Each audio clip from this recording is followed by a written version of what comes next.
Bonjour, on se retrouve pour une nouvelle vidéo. Avant de la démarrer, je vous invite à cliquer ici pour vous abonner à notre chaîne afin de suivre l'ensemble de l'actualité de l'environnement des normes de cybersécurité et d'en savoir plus sur notre société et nos offres d'accompagnement. Allez, c'est parti. Bienvenue sur cette vidéo consacrée au chapitre 9 de la norme ISO 27001. C'est un chapitre qui est consacré à l'évaluation des performances du SMSI.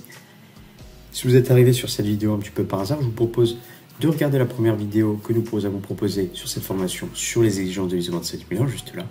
Et si vous avez simplement loupé la vidéo précédente, vous pouvez aller simplement ici et regarder la vidéo consacrée au fonctionnement. Alors, qu'est-ce qu'on va traiter dans ce chapitre 9? On va traiter 3 éléments. Les indicateurs du SMSI, les audits internes, leur fréquence et leur programmation, et la revue de direction, qui est l'organe principal de revue des éléments du SMSI. Alors, première partie, les indicateurs.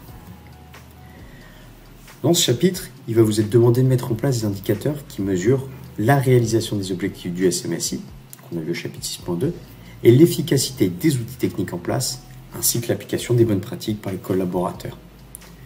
Votre organisation doit s'assurer que les points clés à suivre pour atteindre les objectifs du SMSI sont suivis et mesurer si les objectifs ont été atteints, ce qui est normal.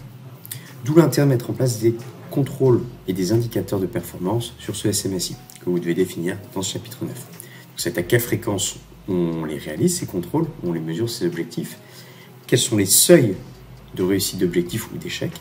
En cas d'échec, quelles actions vont être mises en place ou ont été mises en place dans l'année pour essayer de corriger les tirs. Et en cas de réussite, eh bien, comment continuer à améliorer encore la réalisation de cet objectif. Le second élément concerne les audits internes. Votre organisation doit en effet s'assurer que le SMSI est conforme à l'exigence ISO 27001, dans le cas, mais peut-être à d'autres exigences aussi. Ensuite, que ce soit d'autres certifications ou des exigences particulières de certains clients.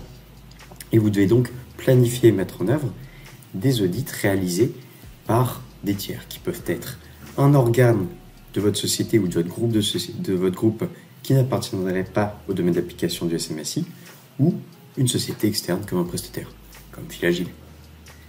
De plus, vous avez l'obligation de mettre en place un programme d'audit étalé sur les prochaines années, où vous indiquez ce qui sera audité chaque année.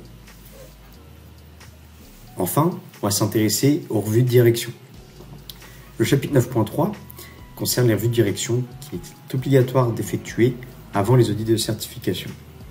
Durant la revue de direction, vous allez faire un état des lieux sur l'état d'avancement des différentes actions du SMSI, du plan de traitement des risques et de l'amélioration continue, identifier les principaux changements écoulés dans la période précédente impactant la sécurité de l'information, faire le point sur les différents incidents de sécurité qui ont eu lieu dernièrement et leur traitement, et les analyses causales, faire le point sur les non-conformités qui ont pu être identifiées lors de l'audit interne et les corrections qui ont été apportées, faire le point sur les indicateurs que nous venons d'évoquer en première partie, faire le point sur les risques et les actions associées et faire le point sur les opportunités d'amélioration.